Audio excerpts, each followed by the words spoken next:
안녕하세요.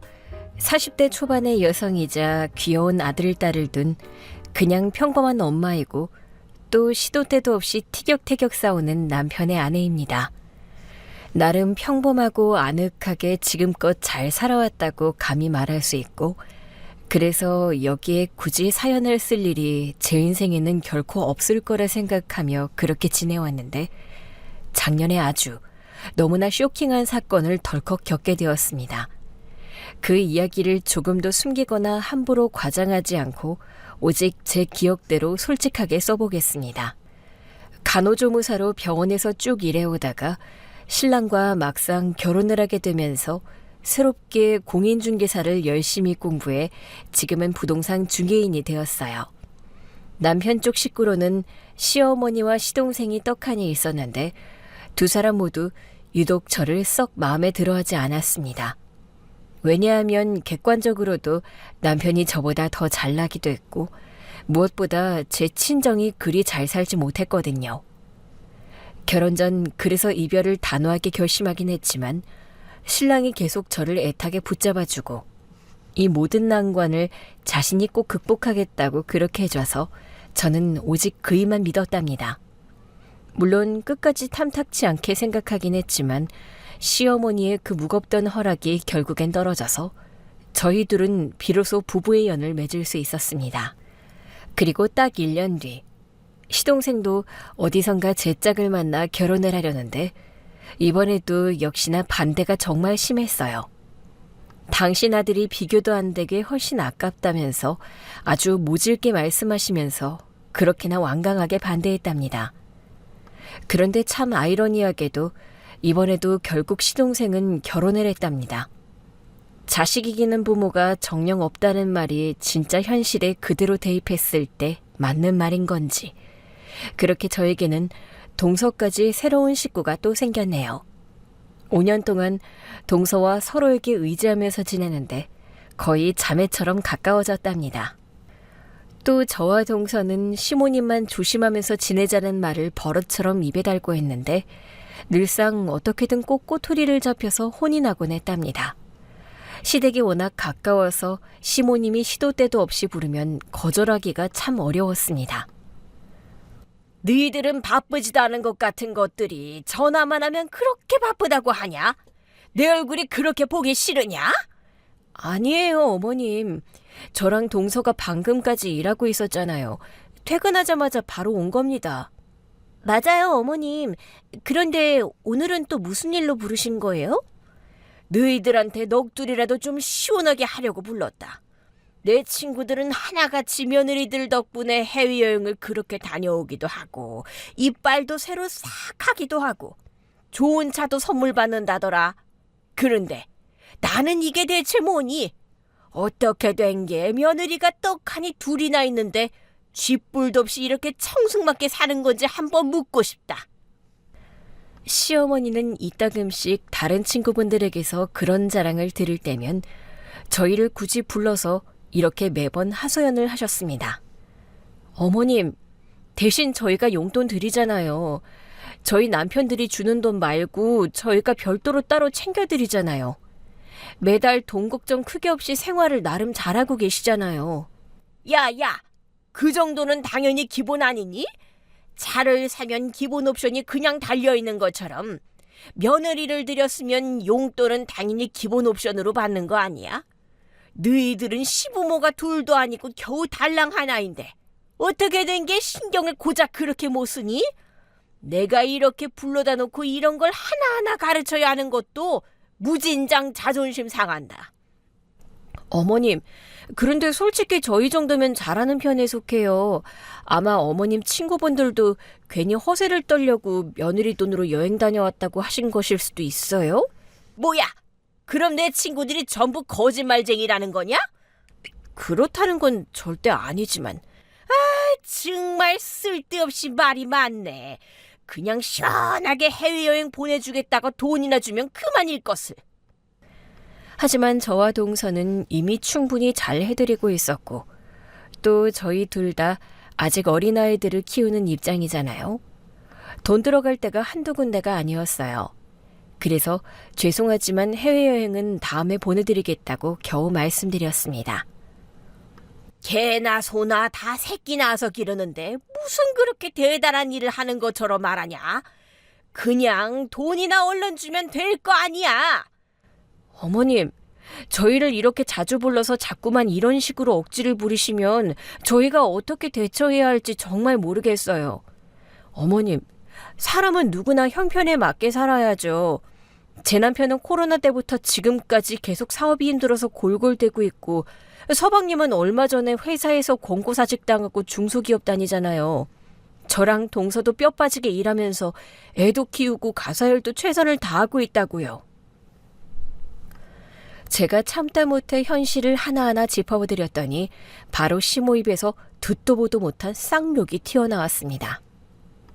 제가 그렇게 꼬박꼬박 말을 받아치자 순간 할 말이 없어진 시어머니는 코로 거친 숨을 킁킁 내쉬면서 저를 매섭게 노려보았습니다. 결혼 초에는 저도 그 기세에 놀려 시모가 무서워서 무조건 네 거렸지만 어느새 아이를 둘이나 훌륭히 낳고 억척같이 기르다 보니 저도 모르게 웬만한 일에는 끄떡없는 생활의 지혜가 단단히 생겼습니다.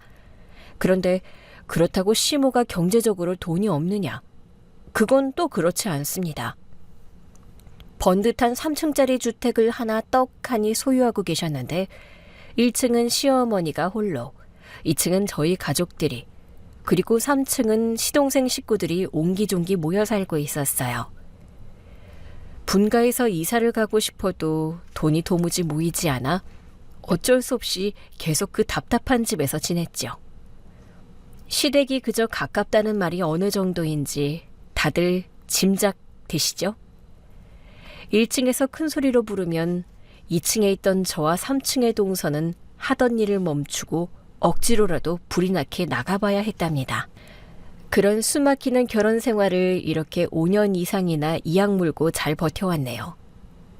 그러던 어느 평범한 날, 제가 아는 부동산 일 때문에 조금 멀리 떨어진 땅을 고객에게 직접 보여드리러 외근을 나갔다가 정신없이 바쁜 하루를 막 마무리하던 저녁 7시쯤에 뜻밖의 전화 한 통을 받게 되었습니다. 여보, 큰일 났어. 왜 그래요? 무슨 일인데 목소리가 다급해? 재수 씨가 글쎄 3층 계단에서 굴러 떨어졌대. 발다리 골절에 머리까지 심하게 다쳐서 지금 수술 중이야. 뭐? 어쩌다가? 알겠어. 나 지금 다 정리하고 바로 그쪽으로 갈게. 저는 급하게 차를 몰아 약속 장소에서 병원으로 향했습니다. 병원 응급실에 도착해보니 여전히 동서는 수술 중이었고 병원 복도에는 초조한 얼굴의 남편과 시동생 그리고 시모가 굳은 표정으로 와 있었습니다. 동서가 대체 얼마나 크게 다친 거야, 여보? 나도 몰라. 한숨만 나오네. 온몸을 아주 크게 다친 모양이야. 아니, 어쩌다가 그 멀쩡한 계단에서 굴러떨어졌다는 거야? 빙판길도 아니고 그냥 시멘트 계단이고 수년간 하루에도 몇 번씩 다니던 길인데. 내 말이 그 말이야. 도대체 그 사이에 무슨 일이 있었던 건지 나도 모르겠어. 저는 꺼림직한 마음에 시선을 돌려 시동생에게 직접 물었습니다. 서방님, 혹시 동서 사고 날 그 시각에 현장에 같이 있었어요? 그러니까 집에 먼저 와 계셨냐고요. 시동생은 불쾌한 기색을 감추지 않고 대답했습니다. 아니요, 저는 그때 일 때문에 밖에 있었습니다. 서방님, 평소에 5시면 회사에서 퇴근하잖아요. 형수님, 제 퇴근 시간은 6시입니다. 아무튼 저는 오늘 따로 저녁 약속이 있어서 밖에 있다가 전화를 받고 놀라서 병원에 바로 온 겁니다. 이거 참 보통 큰일이 아니네. 멀쩡하던 동서가 왜 이런 끔찍한 사고를 당한 건지. 형수님, 그냥 운 나쁘게 발을 헛디뎠나 보죠. 아무리 그래도 그렇지 어떻게 온몸이 만신창이가 되고 지금 당장 수술할 정도일 수가 있냐고요. 참, 형수님 말 이상하게 하시네. 그럼 지금 제가 제 아내를 떠밀기라도 했다는 거예요?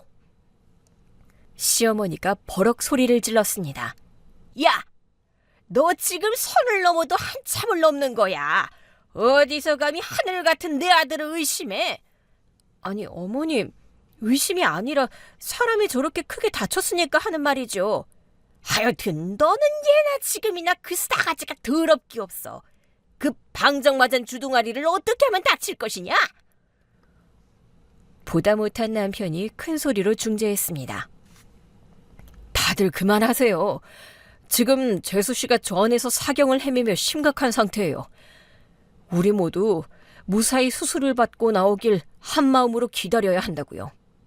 자, 일단 상황 정리 좀 해봅시다. 재수 씨는 수술이 얼마나 더 걸릴지 모릅니다. 우리한테는 아이들이 있으니 집에 데려가서 돌봐줘야 해요. 여보, 당신이 우리 애들이랑 조카 애들을 데리고 가서 저녁 먹이고 재워줘. 어머니랑 같이. 나랑 동생이 여기 병원에 남을게. 그제야 제 눈에 차가운 의자에 쭈그리고 앉아있는 아이들이 보였습니다.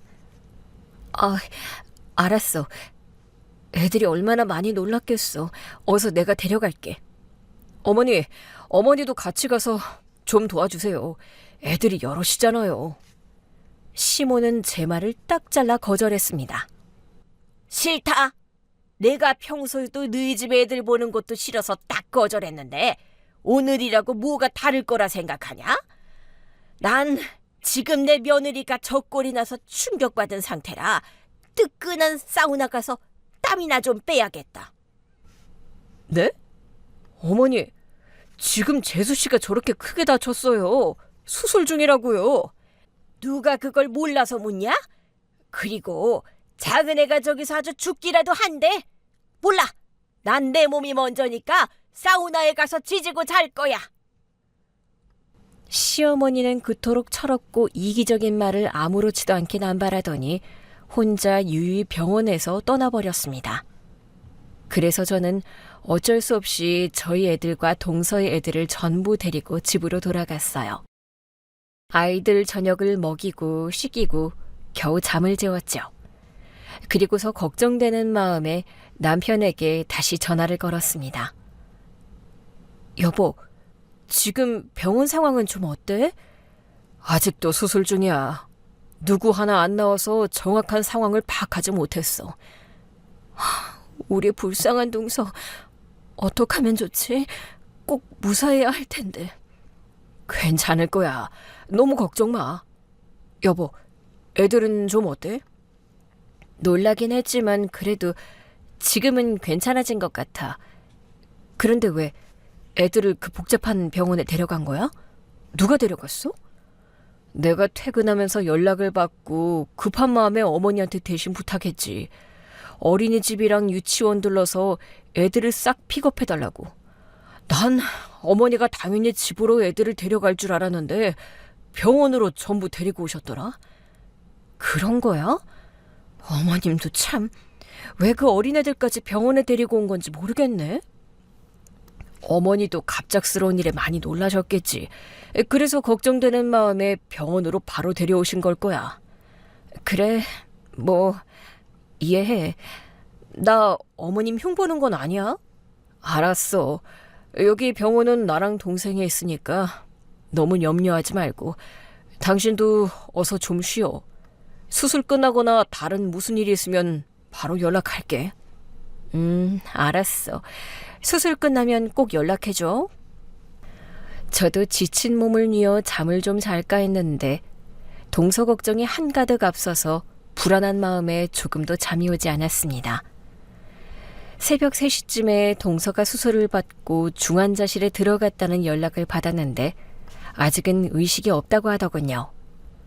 그렇게 뜬 눈으로 밤을 꼬박 새우고 아침이 되자마자 저는 아이들을 깨워 씻긴 뒤 정신없이 밥을 먹여서 어린이집에 서둘러 등원시켜줬습니다.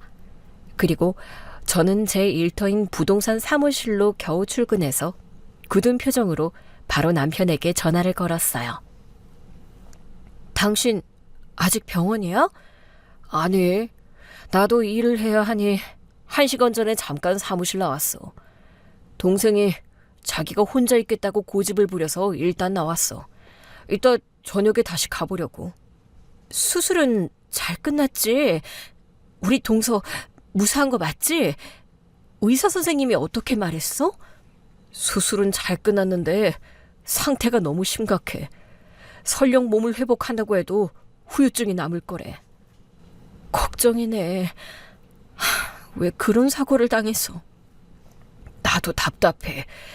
내가 이따 저녁에 병원 다시 들러서 상황 보고 계속 연락할게. 당신은 그동안 아이들을 좀 잘 돌봐줘. 어머니가 어제처럼 저렇게 애들 봐주는 걸 완강히 싫어하시니 우리로서도 별 수가 없겠어. 아무튼 이따가 연락할게. 그래, 알았어. 전화를 끊고 저는 무거운 마음을 애써 누르며 예약된 고객들을 만나러 다녔습니다. 하루 종일 정신없이 집과 상가를 보여주었고 다행히 계약도 한 건 성사시키고 나서야 오후 4시쯤에야 그날의 일을 겨우 마무리했답니다. 그리고 저는 곧바로 어린이집으로 향해서 저희 아이들과 조카들까지 전부 픽업했어요. 평소 같으면 집에서 재택근무를 하던 마음씨 좋은 동서가 이 시간에 아이들을 돌봐주며 수고를 해주었는데 지금은 그런 동서가 병상에 누워있는 상황이니 제가 하던 일을 억지로라도 빨리 마칠 수밖에 없었죠. 저희 애들과 조카들까지 아직 어린 넷을 정신없이 돌보니 어느새 창밖은 칠흑처럼 어두워져 있었고 해가 벌써 지고 없더라고요. 그때 마침 남편에게 동서가 드디어 의식을 찾았다는 연락을 받고 그제야 가슴을 짓누르던 돌덩이가 내려가는 듯 안도의 한숨을 내쉬었습니다. 여보, 그럼 나도 얼른 병원에 가봐야겠다. 당신이 이제 집으로 와서 애들 좀 봐줘요. 그럴까? 알겠어. 대신 병원에서 밤새우지는 마. 듣자 하니 동생이 벌써 간병인을 다 구해놔서 우리가 따로 병원에서 고생할 필요는 없겠어. 간병인? 아니, 서방님이 지금 당장 무슨 돈이 있다고? 설마 그렇다고 어머님이 그런데 돈을 쓰실 분도 절대 아닐 텐데. 아니, 놀랍게도 어머니가 고용했어. 그 말을 듣고 하도 믿기지 않아 남편에게 여러 번 되물었습니다. 어머니도 어제 당신한테 하신 일이 좀 미안했나 봐. 그 난리통에 혼자 사우나 가서 쉬고 온 게 영 마음에 걸렸는지 병원에 다시 오시자마자 비싼 돈 들여서 간병인을 덜컥 고용했어. 해가 서쪽에서 뜰 일이네. 별일이야. 아무튼 당신 얼른 집으로 와요. 약 1시간 뒤 남편이 허겁지겁 집으로 와서 아이들을 인수인계하고 저는 택시를 타고 급히 병원으로 다시 찾아갔습니다. 병원 복도에서 아니나 다를까 심호자를 마주치고 말았습니다. 서방님, 어머님, 여기 계속 계셨네요. 저 동서 좀 들어가 봐도 되죠? 넌 여길 뭐하러 또 왔니? 내가 네 남편한테 시끄럽게 식구들 바글바글 부르지 말라고 누누이 일렀더만 그새 내 말을 싹 무시를 한 거냐? 아니요, 어머님. 제가 그냥 오고 싶어서 온 거예요. 동서 걱정이 하도 돼서 집에 편히 앉아 쉴 수가 없었어요. 저 그럼 들어가 볼게요. 저는 동서의 개인 병실로 들어갔습니다. 침대 옆에는 처음 보는 간병인이 보였습니다. 수고하십니다. 저는 환자의 손윗동서예요. 우리 동서 상태가 좀 어떤가요? 아, 네, 안녕하세요. 환자분은 지금 막 안정을 취하고 있습니다. 의사 선생님 말씀이 한동안은 거동이 많이 불편할 거랬어요. 아, 그리고 안타깝지만 말은 아직 못하세요. 네? 말을 못한다고요? 네, 아마도 머리를 심하게 다쳐서 그런지 의식은 돌아와도 대화는 아직 안 될 겁니다. 세상에, 생각했던 것보다 훨씬 더 심각하군요. 저는 잠이 든 건지 의식이 없는 건지 모를 동서 옆에 의자를 끌어다 앉았습니다. 그저 손이라도 따뜻하게 잡아주고 30분 가까이 있었는데 아니나 다를까 시모자가 다시 병실로 들어와 저를 밖으로 내보내려고 하더군요. 예, 거기서 그렇게 오래 있으면 안 돼. 환자 안정 취해야 하니까 그만 좀 나와라. 방해 안 할 거예요. 동서 깨어나면 눈이라도 한번 마주치고 갈 거예요. 글쎄, 그냥 좀 나오라니까. 비싼 돈 들여서 간병인까지 붙여놨는데 그냥 내 뜻대로 좀 해주면 안 되겠냐? 어서 썩 나와! 시모의 앙칼진 목소리가 병실에 더 크게 울리기 전에 일단은 병실을 나가는 게 상책이라 판단했습니다. 복도에 나가서 잠시 기다리다가 동서를 다시 얼굴이라도 보고 갈 생각이었죠. 너, 애가 넷이나 딸린 엄마라는 사람이 이 밤에 이렇게 밖으로 나와 있어도 되는 거냐? 당장 집에 돌아가라. 저는 괜찮다니까요. 동서가 만약이라도 깨어났을 때 제 얼굴을 보면 얼마나 좋아하겠어요. 왜? 평소에 둘이 한패가 돼서 시애미 흉이나 실컷 씹던 사이라서? 어머님, 아니에요. 무슨 말씀을 그렇게 심하게 하세요. 다 집어치우고 당장 돌아가. 여긴 비싼 간병인한테 맡기고 우리랑 같이 집에 가자고. 저는 끝까지 남으려고 버텼으나 시모자가 제 팔을 붙들고 억지로 엘리베이터로 끌고 나가서 결국엔 셋이 다 찜찜한 기분으로 집으로 돌아가야만 했답니다. 다음날 저는 시모가 병원에 없을 것 같은 오후 시간을 노려 동서를 찾아갔습니다. 다행히 이번엔 동서가 눈을 뜨고 의식을 차리고 있었습니다. 동서, 나 알아보겠어? 세상에, 말소리가 하나도 안 나오나 보네.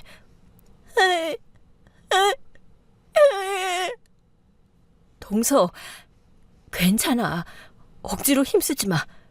무리하지 마. 제가 동서의 손을 꽉 잡아주자 동서가 눈물을 주르륵 글썽거렸습니다. 그래, 동서. 지금 얼마나 아프고 힘든지 다 알아. 그래도 우리 조금만 더 버티면 다 좋아질 거야. 그때 병실 문이 거칠게 열리더니 시모가 또 들어왔습니다. 그만했으면 됐다. 그만 나가봐. 어머님, 자꾸 왜 그러세요? 이제 겨우 동서랑 눈을 마주쳤는데 벌써 가라뇨? 그리고 어머님은 대체 간병인까지 비싸게 쓰시면서 왜 이렇게 하루 종일 병원에 붙어 계신 거죠? 야, 부모가 자식 걱정돼서 이러고 있는 걸 이제 니년 허락을 받고 양해를 구해야 하는 일이냐? 감히 시애미를 가르치고 들려고 하네? 넌 도대체 언제쯤 인간이 될래? 네, 제가 어머님께 버릇없게 군 건 사과드릴게요. 하지만 저도 오늘은 이대로 그냥 나갈 수 없습니다. 동서 옆에서 뭐라도 할 거예요. 그래, 네 마음대로 해라. 대신 둘째가 잠들면 그때는 군소리 말고 바로 나가. 그래서 저는 동서 옆에 가만히 붙어 있었는데 의사소통이 전혀 안 되니 그저 멍하니 바라보거나 손을 잡아주는 것 말고는 제가 해줄 게 없었습니다. 그러다 곧 지친 동서가 다시 잠이 들자 어쩔 수 없이 병실에서 무거운 마음으로 나와야 했어요. 매일같이 저는 아이들을 등원시킨 뒤 잠깐이라도 동서의 얼굴을 보고 오곤 했는데 그렇게 더디지만 조금씩 회복하던 동서는 마침내 곧 목발을 짚고 아주 느리게나마 움직일 수 있었습니다. 동서, 이제 스스로 움직이네. 뼈가 거의 다 붙었다고 하더니 그 말이 맞나 봐. 이제 예전처럼 말만 하면 되겠네. 아니다. 그러지 말고 우리 글씨로라도 대화를 나눠볼까? 저는 가방에서 얼른 종이와 펜을 꺼내 동서에게 하고 싶은 말이나 뭐라도 좋으니 한번 천천히 써보라고 했어요. 그런데 안타깝게도 동서의 손가락이 아직은 딱딱하게 굳은 탓에 그저 낙서 같은 지렁이 글자를 도저히 알아보기 힘들었습니다. 아직은 손이 동서 마음대로 잘 안 움직이나 보네. 내가 너무 성급하게 앞서 나갔나 봐. 미안해, 동서. 어? 미안. 내가 도통 알아들을 수가 없어. 이렇게 말도 못하고 글씨로도 대화가 잘 안 되니 우리 동서가 많이 답답하겠다. 그 애타는 몸짓으로 뭐라고 필사적으로 말하는지 몰랐지만 아마도 제게 고맙거나 혹은 미안하다는 그런 말을 하려는 것만 같았습니다. 동서, 아무 걱정 말고 빨리 툭툭 털고 예전처럼 우리 건강하게 지내자. 얼른 씩씩하게 회복해. 바로 그 순간 병실 문이 거치게 휙 열리며 시어머니가 또다시 잔소리를 해댔습니다. 너 아직도 안 갔냐? 이제 그만 좀 가. 애들은 어쩌고? 어머님, 이제 동서는 혼자 있기보다 옆에 누가 있으면 오히려 더 좋다고요. 의사 선생님도 옆에서 계속 귀찮게 말도 걸어주고 손도 많이 잡아주라고 하셨어요. 그건 이 시애미엔 내가 차고 넘치도록 충분히 많이 하고 있으니까 넌 그만 좀 가봐. 참으로 이상하게도 시어머니는 그날 이후로 동서병실에 무슨 감시라도 하듯 하루 종일 꼭 붙어 있었습니다. 그 비싼 돈을 들여 간병인까지 따로 고용했는데 대체 왜 저러시는 건지 저는 도무지 이해할 수가 없었습니다. 만약 시어머니가 평소에 저희에게 조금이라도 살갑고 따뜻한 분이셨으면 이런 삐딱하고 의심 섞인 생각을 하지도 않았겠지만 늘상 저희 두 며느리를 벌레 보듯 미워하고 그토록 귀찮아하시던 분이 갑자기 저러시나 하는 의구심이 자꾸만 들었죠. 시동생은 장기 출장이 있다면서 아픈 동서를 두고 지방으로 떠나기도 했답니다. 한 번은 제가 답답해하는 동서를 휠체어에 태워 잠시 바람이라도 쐴 겸 산책을 하려는데 시어머니가 저더러 쓸데없는 짓으로 동서 감기나 들게 할 참이냐며 벼락같이 짜증을 내는 바람에 어쩔 수 없이 병실에서 조금 더 머뭇거리다가 집으로 돌아와야 했습니다. 그리고 꼬박 한 달이라는 시간이 더 흐른 뒤 동서가 드디어 퇴원을 하게 되었습니다. 하지만 여전히 목발을 짚고 다녀야 해서 3층 집안에서 꼼짝없이 약 먹고 쉬는 것 말고는 아무것도 할 수가 없었죠. 시어머니가 퇴원한 후에도 여전히 그 간병인을 24시간 붙여놔서 제가 딱히 신경 써야 할 부분은 그리 많지 않았습니다. 그리고 동서가 완전히 몸을 회복하고 말문이 트일 때까지는 제가 2층에서 조카들을 도맡아 봐주기로 했답니다. 이건 사실상 시어머니의 일방적인 명령이었는데 굳이 애들까지 떼어놓고 그렇게까지 해야 하나 싶었지만 아직 동서가 대화도 전혀 안 되고 몸이 성취하느니 어쩔 수 없이 그 뜻을 따르기로 했습니다. 큰엄마, 우리 엄마 보러 지금 3층에 올라가면 안 돼요? 우리 민희가 엄마가 많이 보고 싶구나. 그래, 가자. 대신 엄마 아직 아프시니까 절대 힘들게 하면 안 돼. 네, 언니랑 제가 약속할게요. 절대로 힘들게 안 할게요. 얼른 올라가요. 네? 조카들을 데리고 2층에서 3층으로 막 올라가는데 마침 시어머니가 계단에서 험악한 표정으로 내려오고 있었습니다. 너희들 지금 어디 올라가냐? 예, 지금 둘째 겨우 약 먹고 잠들었다. 귀찮게 굴지 말고 당장 내려가라. 어머님, 글쎄 애들이 엄마가 이렇게 보고 싶다는데 그걸 어떻게 야박하게 막아요. 설령 동서를 깨우더라도 애들 얼굴은 보게 해줘야죠. 아니 글쎄, 아픈 사람 쉬어야 하니까 내 말을 좀 들으라고. 어머님, 그래도 퇴원까지 했는데 대체 언제까지 이렇게 애들이랑 생리별을 시켜야 해요? 그냥 이제부터라도 애들을 3층에서 지내게 해주시죠. 내가 안 된다면 그런 줄 알아. 아무리 퇴원을 했어도 내 귀한 며느리 몸이 다 낫기 전까지는 내가 딱 정해준 그 약속한 시간에만 만나라. 아니요. 애들이 이렇게까지 엄마를 보고 싶다는데 저는 오늘 잠을 깨워서라도 꼭 만나게 해줄 거예요. 저는 시어머니 말을 그대로 무시하고 애들을 데리고 마저 올라가려는데 시어머니가 다짜고짜 제 어깨를 손으로 툭 밀치면서 경고하더군요. 인연이? 이게 내 말을 귓등으로도 안 듣나? 야, 몇 번을 말해. 지금도 둘째는 환자라고. 어머님, 이건 너무 억지잖아요.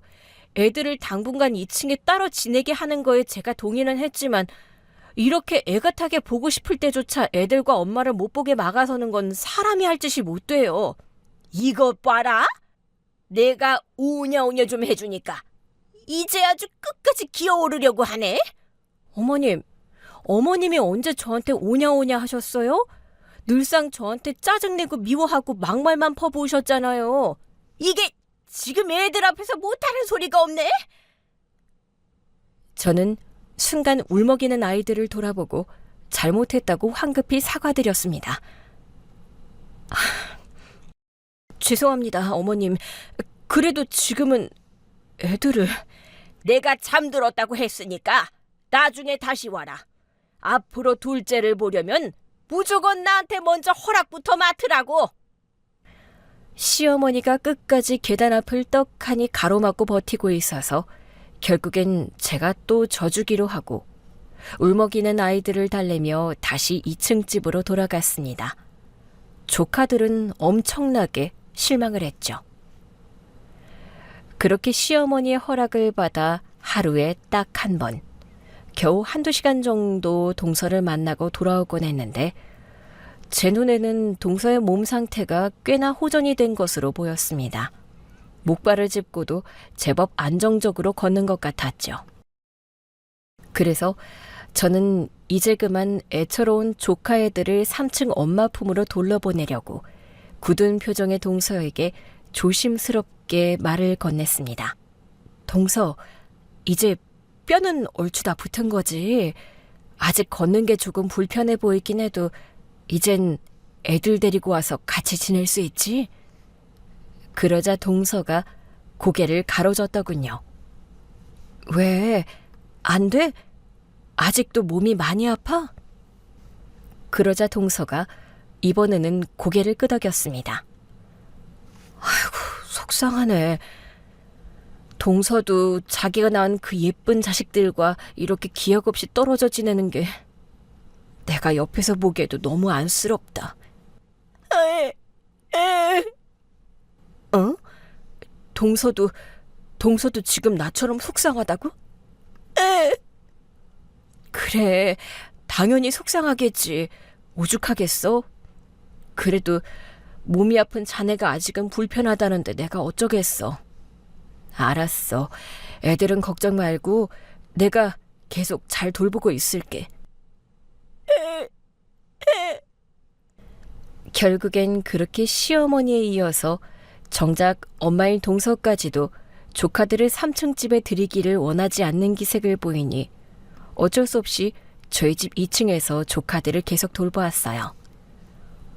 태어난 지 어느덧 보름이라는 시간이 훌쩍 지난 동서는 병원에 정기검진을 가는 날에만 간병인과 시어머니의 부축을 받으며 함께 병원에 다녀왔더군요. 그것만 빼면 두문불출하고 3층 집에서만 틀어박혀 지내야 했죠. 금요일 오후 2시쯤 느긋하게 점심시간을 보내고 다시 사무실로 막 들어가려는데 설명할 수 없는 이상한 기운이 제 주변을 감도는 게 느껴졌어요. 무슨 불길하고 큰일이라도 당장 터질 것 같은 그런 이상한 예감이 오싹 소름을 끼치게 했답니다. 이 찝찝한 기분으로 도저히 일하러 들어가기보단 지금 당장 집에 들러서 3층에 꼼짝없이 갇혀있는 동서를 꼭 한번 만나봐야 할 것만 같았습니다. 그래서 저는 마음이 급해져 시댁 건물이 있는 쪽으로 향했고 계단에 막 오르려고 했어요. 그런데 바로 그때 위에서부터 터벅터벅 계단을 누군가 내려오는 소리가 들려 저도 모르게 얼른 기둥 뒤로 몸을 감췄습니다.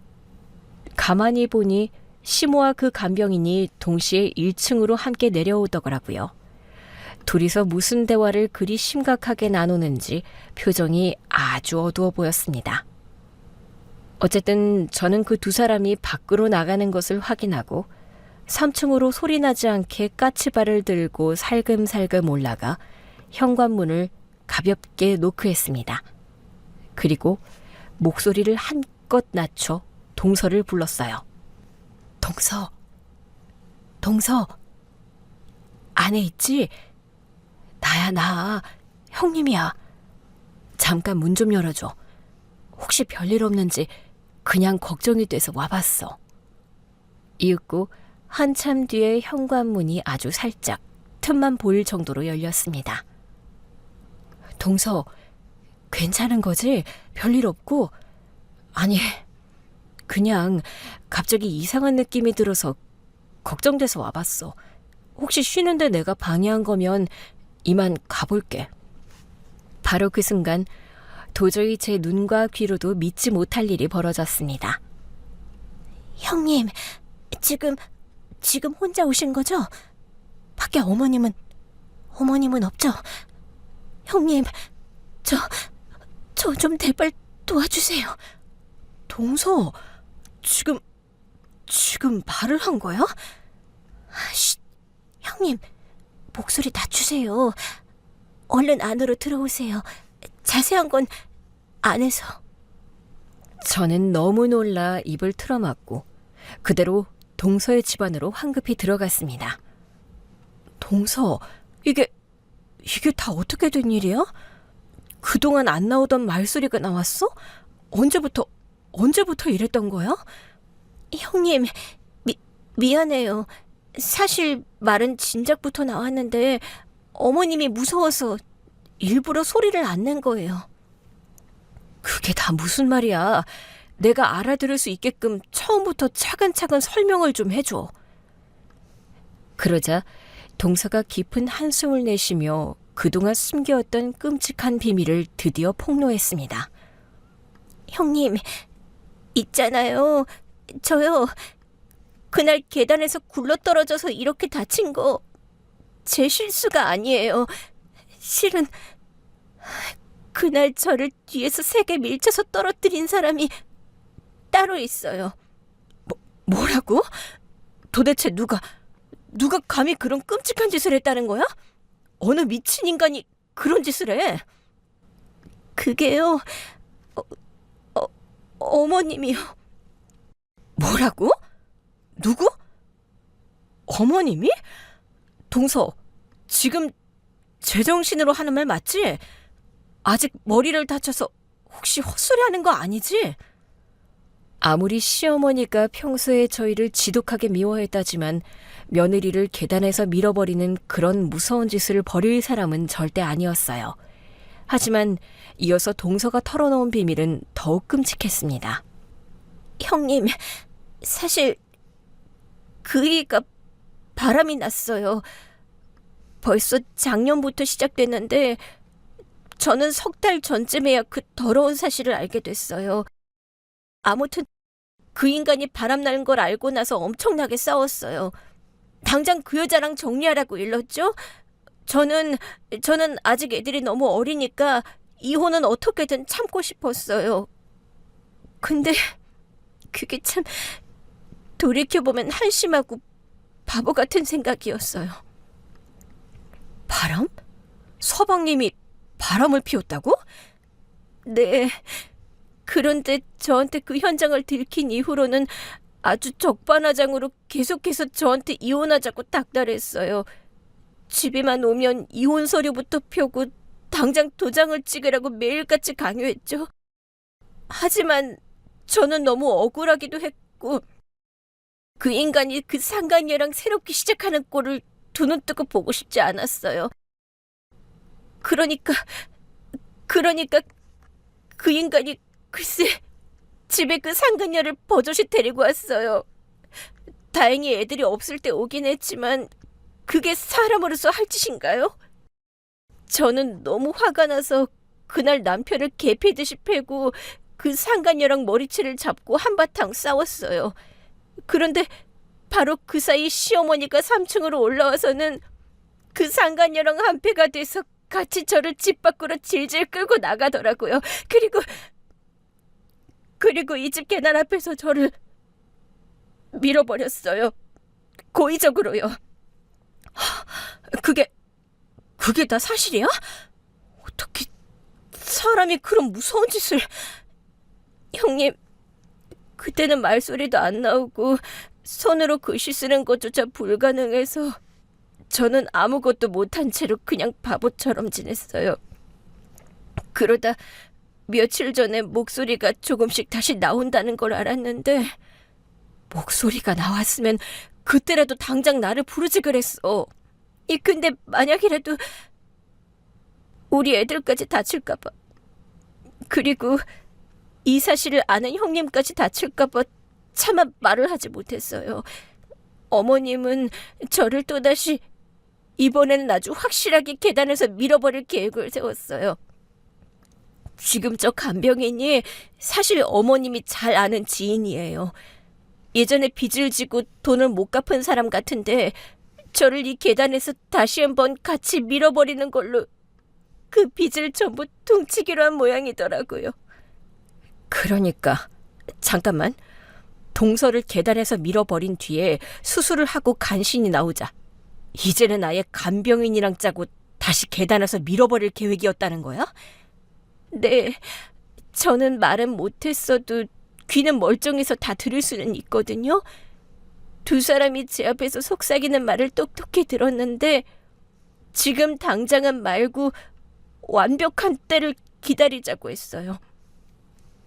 제가 말을 하게 되면 신고할 위험이 있고 자기 아들이 이혼하고 상간녀랑 재혼도 못할 걸 알았겠죠. 그런데 아무 때나 계단에서 굴려버리면 2층에 사는 형님이나 아주버님이 놀라서 뛰어나올 수도 있고 혹은 지나가는 목격자가 있을 수도 있으니까요. 제가 계단에 구른 날도 지나가는 행인이 있다고 잡혀갈 뻔했다고 말하는 걸 들었어요. 그래서 비가 억수같이 쏟아지는 날, 빗소리에 아무 소리도 들리지 않을 새벽에 저를 밀어버리기로 했어요. 게다가 만약 이 일이 들통나면 누구든 저처럼 다 밀어버리겠다고 했어요. 그래서 전 차라리 애들을 형님이 봐주시길 바란 거예요. 그때만 해도 제가 평생 의사소통을 못할 거라 생각했거든요. 그냥 저 하나만 조용히 사라지면 모든 게 끝일 거라 그렇게 판단했어요. 그 말을 듣고 있자니 도무지 이해가 되지 않았지만 아마도 동서가 그 끔찍한 사고 충격으로 심신이 피폐해져서 그런 잘못된 사고를 한 것 같더라고요. 그래서 자네 때문에 혹시라도 다른 사람들까지 다칠까봐 애들이 우리 집 2층에서 지내도록 그렇게 한 거란 말이지. 그때 자네가 그토록 완강히 고개를 흔들면서 애들을 보기 싫다고 표현한 게 전부 다 저 무서운 어머님 때문이라는 거지? 네, 맞아요. 제가 이대로 말을 계속 못할 줄 알고 그래서 그랬었죠. 하지만 다행히도 이틀 전에 이렇게 목소리가 다시 나온다는 걸 알았어요. 그래서 그 순간부터 어떻게든 저 시어머니와 간병인을 속이고 이 억울함을 풀고 복수를 할지 머릿속으로 계속 생각하고 있었어요. 그런데 지금은 제 핸드폰도 어머님이 빼앗아서 가지고 계시고 저를 이렇게 집 밖에 한 발짝도 못 나가게 감시하시니까 너무 답답하게 이 상황만 지켜보고 있었죠. 진짜 온몸에 소름이 사라지질 않네. 어머님이 그렇게까지 무서운 사람이었다니. 그 인간, 남편 자식이 바람난 여자가 알고 보니 엄청나게 돈 많은 집 딸이래요. 그러니 무슨 수를 써서라도 저를 없애고 그 여자를 이 집 안방마님으로 앉히고 싶었나 봐요. 그 상간녀라는 여자도 제정신이 아니네. 아니, 유부남을 꼬셔서 재혼을 하고 싶대? 만약 그 집 부모가 이 사실을 알면 가만히 있을까? 더 기가 막힌 건 그 여자도 이미 결혼한 유부녀예요. 지 남편 몰래 지금 제 남편이랑 바람을 피우는 중이라고요. 뭐야? 이건 뭐 들으면 들을수록 충격만 더 커지네. 그래서 이젠 우리가 어떻게 할까? 당장 나랑 같이 경찰서부터 갈까? 형님, 그래서 형님 도움이 꼭 필요해요. 저는 지금도 보다시피 몸이 불편해서 목발을 짚고 다녀야 하고 혼자서는 아무것도 할 수가 없어요. 증거, 우리한테는 확실한 증거가 필요해요. 어머님이 저를 이렇게 해치려고 했다는 증거, 그리고 제 남편이 그 여자랑 바람을 피웠다는 증거를 형님이 제발 좀 찾아주세요. 저는 형님이 돌아올 때까지 여기서 계속 심호와 간병인 앞에서 말 못하는 연기를 하고 지낼게요. 형님, 부탁드려요. 그 말을 듣고 저는 일단 대답은 알겠다고 했지만 이런 위험한 상황에 동서를 이 끔찍한 집에 계속 혼자 머물게 하는 게 과연 맞나 싶더라고요. 당장이라도 하늘에서 비가 쏟아지지 않기만을 간절히 바라고 어떻게든 빨리 그 증거라는 것을 수집하기로 굳게 마음먹었죠. 시모와 간병인이 다시 3층으로 오기 전에 얼른 그 무서운 비밀을 귀에 담은 채 저는 동서의 집에서 황급히 빠져나왔습니다. 계단에서 발소리가 쿵쿵 하고 나서 저는 얼른 2층 저희 집으로 들어가 현관문 외시경에 바짝 눈을 대고 밖을 보았더니 아니나 다를까 시모와 간병인이 다시 계단을 오르고 있더군요. 빗물에 젖은 두 사람의 말소리도 문틈으로 살짝 들려왔습니다. 이번 주말에 비가 억수같이 온다니까 그날 밤에 일을 치를 거야. 사모님, 그렇게만 해주시면 제 빚은 그걸로 다 탕감되는 거죠? 아직도 나한테 속고만 살았어? 이봐, 그 짓을 성공적으로 하면 자네와 나는 이제 빼도 박도 못하게 한 배를 탄 공범이 되는 거라고. 네, 알겠습니다, 사모님. 그럼 그 비가 쏟아지는 주말 밤에 일을 치르도록 해요. 저도 이제 마음의 준비가 다 됐습니다. 저는 입을 틀어막고 현관문에서 소리 없이 물러났습니다. 한참 동안 그 자리에 멍하니 서 있다가 이내 정신을 차리고 지금 당장 무엇부터 해야 할지 머릿속으로 빠르게 계획을 세웠어요. 그렇게 피말리는 이틀의 시간이 지나고 마침내 하늘에서 억수같이 비가 쏟아지는 주말밤이 왔습니다. 쏴 하는 빗소리가 또렷하게 들릴 만큼 얼마나 강하던지 정말이지 밖에서 무슨 일이 벌어져도 이웃집에서는 아무도 모를 것 같더라고요. 아이들을 겨우 재우고 밤이 더욱 깊어지자 저는 홀로 조용히 집을 나왔습니다. 3층 계단 위로 올라가는데 그 거센 빗소리에 묻혔지만 희미하게 남아 사람의 목소리가 들렸어요. 저는 얼른 2칸씩 뛰어 올라갔더니 기어이 시모와 간병인이 몸이 불편한 동서를 침대에서 끌고 나와 붙잡고 있더군요. 어머님, 지금 뭐 하시는 거예요? 그만하세요. 멈추세요, 당장. 뭐야? 너 이 시간에 여기서 뭐 하는 거냐? 어머님이야말로 지금 여기서 뭐 하시는 거예요? 기어이 거기서 동서를 밀어버리려는 거죠? 전에도 어머님이 동서를 밀어서 이렇게 다치게 한 거잖아요. 네가 그걸 도대체 어떻게? 바로 그 순간 그동안 말을 못하던 동서가 또렷하게 입을 열었습니다. 어머님, 이제 그만하세요. 너 뭐야? 너 왜 말을 하는 거야?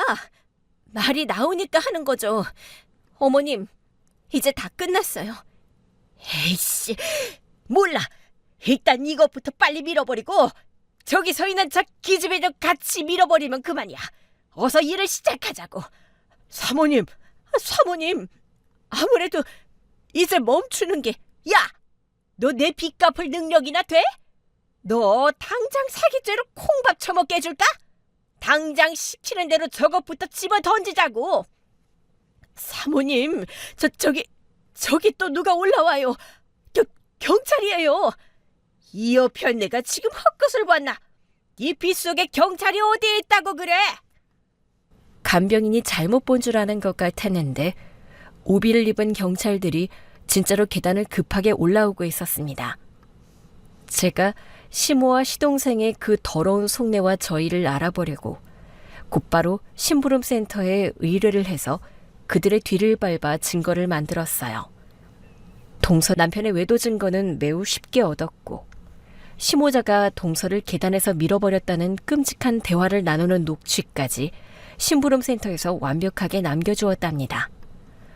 저는 그걸 받자마자 바로 경찰서에 신고를 했고 증거가 워낙 명백하고 타당해서 영장이 나오자마자 경찰들이 바로 이곳으로 찾아온 거였어요. 거기 김수미 씨, 살인미수 혐의로 체포영장을 가지고 왔습니다. 뭐라는 거야? 이봐, 난 아무런 잘못이 없어. 이것들이 옆에서 뭐라고 떠들었건 난 아무런 죄가 없다고. 일단 붙잡고 있는 그 여자분부터 안전하게 놓아주시죠. 저희가 곧 올라갈 테니 순순히 따라오시는 게 좋을 겁니다. 이런, 도대체 이게 다 어떻게 된 거야? 어머님, 전부 제가 한 겁니다. 어머님이 동서를 해치려고 한 거 제가 증거로 다 남겼어요. 사람 써서 미행하면서 사진이랑 녹취까지 싹 다 얻어냈다고요. 이제 어머님은 더는 피할 길이 없습니다. 일이 아주 더럽게 꼬였네. 나 그럼 이제 감옥 가는 거야? 그렇겠죠, 어머님. 그러니까 지금이라도 용서를 빌어요. 어서 동서한테 무릎 꿇고 용서를 빌라고요. 내가 미쳤냐?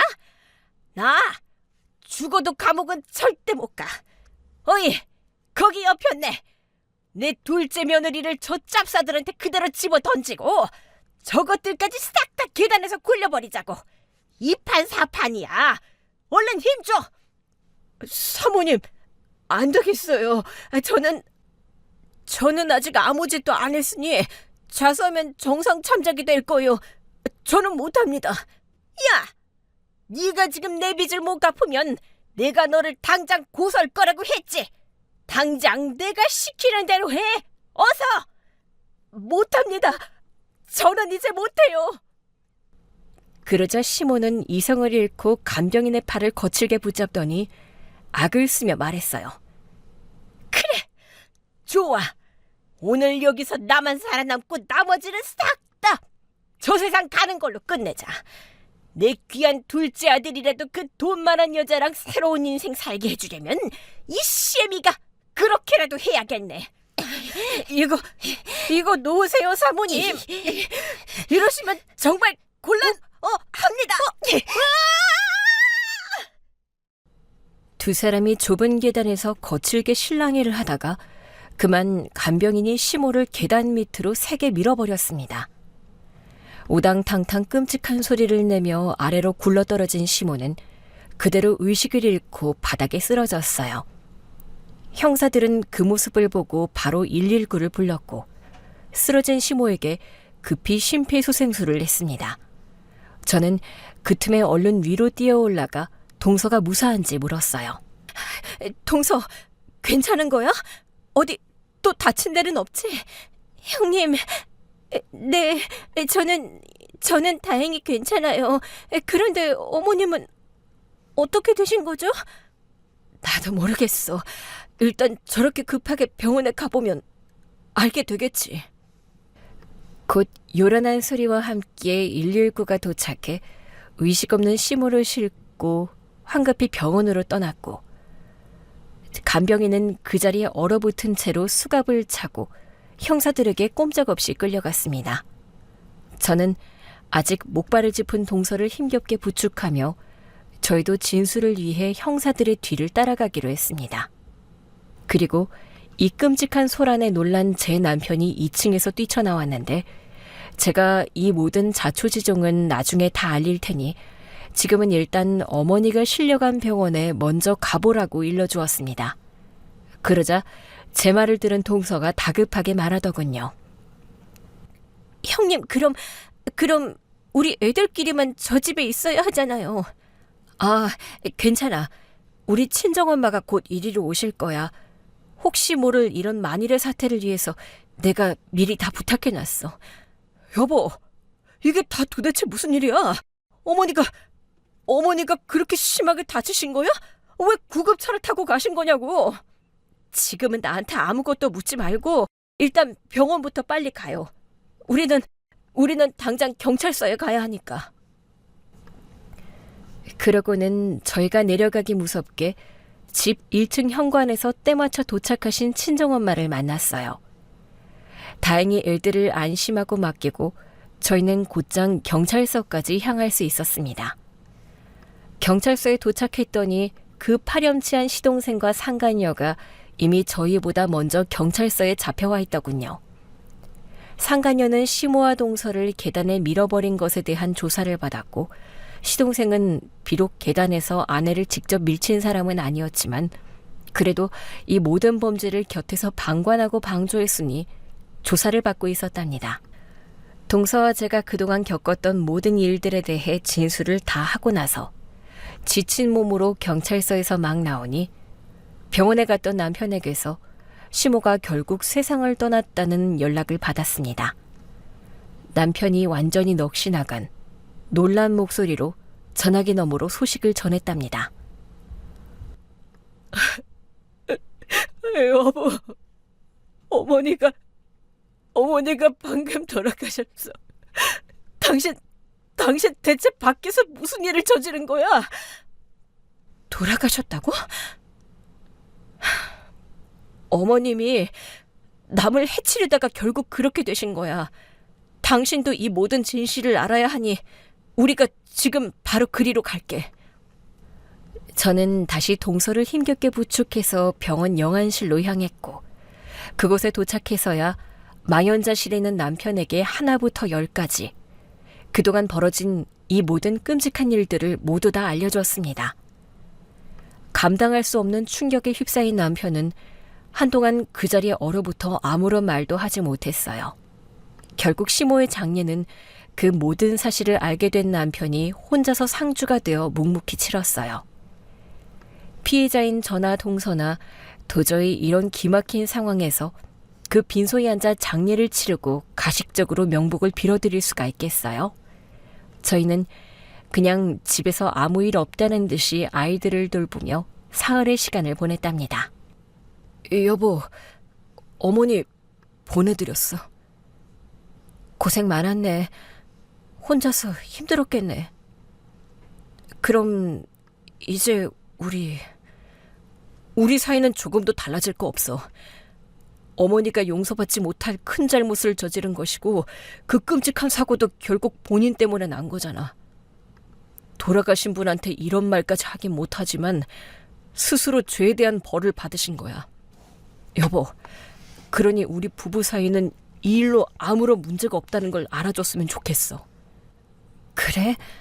당신이 그렇게 말해준다면 나도 더는 당신과 이 문제로 헤어지고 싶은 생각은 없어. 그래. 그런데 동생놈은 지금 어떻게 됐어? 직접적인 범인은 아니지만 방조죄가 있긴 한데 아마 집행유예가 떨어질 거래. 구치소에서 재판까지 지내다가 아마 곧 풀려날걸. 뭐 결과는 봐야 알겠지. 그놈도 똑같이 무거운 벌을 받아야 하는데 그야말로 천하의 못된 놈 같으니라고.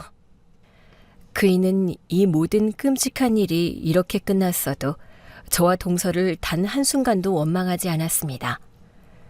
그리고 남편과 저는 시모 한 사람만 문제가 있었을 뿐 그동안 아무리 크게 싸웠어도 늘 서로에게 최고의 반려자로 굳건히 지내왔기에 이 일로 이혼 같은 건 하지 않기로 마음을 모았습니다.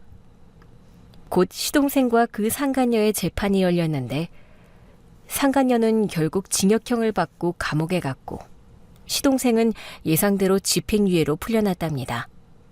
당연히 이 집에서는 그 파렴치한 시동생을 받아줄 마음이 추호도 없었기에 그는 집에 오자마자 남편에 의해 쫓겨났습니다. 동서는 그동안의 죗값을 물어 소송으로 이혼을 해서 끝장을 보겠다고 단단히 벼르고 있었죠. 그런데 그렇게 이혼을 한창 준비하던 중 시동생의 기막힌 소식을 남편에게 전해 들었어요. 여보, 동생놈 머리 깎고 절에 들어갔어. 그리고 어머니가 남긴 모든 재산은 재수 씨 앞으로 다 해달라고 그렇게 연락이 왔어. 뭐? 아니, 얼마 전까지만 해도 그 상간녀랑 바람 피우고 자기 아내인 동서를 그렇게 몰아내려고 한 사람이 갑자기 절에 갔다고? 아니, 그 절에서는 서방님이 저지른 그 끔찍한 죄에 대해 다 알고도 받아줬대? 그건 나도 모르지. 아무튼 재수 씨가 굳이 골치 아프게 이혼 소송까지 할 필요는 없겠어. 자기 재산까지 다 털고 그렇게 떠났으니 그냥 도장만 찍고 깔끔하게 정리하면 될 것 같아. 참으로 어이가 없었습니다. 그 숱한 죄를 지은 주제에 무슨 낯으로 부처님께 귀의한다고 절에 들어간답니까? 그 절의 다른 스님들은 그놈이 저지른 끔찍한 죄를 다 알고도 받아줬을까요? 아무튼 그렇게 시동생이 속세를 떠나고 난 뒤 동서는 복잡한 소송 대신 합의 이혼을 하고 끝났습니다. 형님, 그동안 저 때문에 또 저를 도와주셔서 감사해요. 그래도 어머님이 그렇게 된 게 좀 자꾸 마음에 걸리지만. 아니야. 어머님은 당신 스스로 그렇게 되신 거야. 인과응보라고. 그리고 그 간병인이 지금 벌 받으러 감옥에 들어가 있잖아. 여기서 동서랑 나한테 감히 뭐라고 손가락질할 사람은 아무도 없어. 그래도 전 형님 아니었으면 아마... 애들 듣겠다. 쉿. 우리 이제 그런 무서운 이야기 하지 말고 그냥 저렇게 해맑게 웃고 즐기자. 지금 이 순간 우리 애들이 저렇게 다시 웃는 게 얼마나 예쁜지 그것만 눈에 담아둬야 해. 네, 형님. 형님 말이 맞아요. 이렇게 시어머니의 그 끔찍했던 사고 이후에도 저와 동서는 여전히 한 건물에 붙어서 서로 의지하며 살았어요. 그런데 아무래도 그 흉흉한 일이 벌어졌던 시모가 남긴 그 주택집에서는 아이들을 키우며 계속 살고 싶지 않더라고요. 그래서 저희는 다른 동네의 주택으로 이사를 갔고 동서도 저희를 따라 바로 저희 옆집으로 나란히 이사를 왔답니다. 참으로 끔찍하면서도 천운으로 무사히 끝이 난 이 지독했던 사건은 이제 빨리 잊으려고 저희 모두 노력하고 있습니다. 오늘 이렇게 용기를 내어 사연을 보내고 나중에 동서와 이 사연을 같이 들으면서 그때의 끔찍한 기억들을 마지막으로 훌훌 털어버렸으면 하는 간절한 마음입니다. 저희 두 가족의 앞날에 더는 아무 탈 없이 무탈하고 건강하게 잘 지낼 수 있도록 여러분의 따뜻한 응원을 주셨으면 좋겠네요. 그럼 이만 물러가겠습니다. 들어주셔서 감사합니다.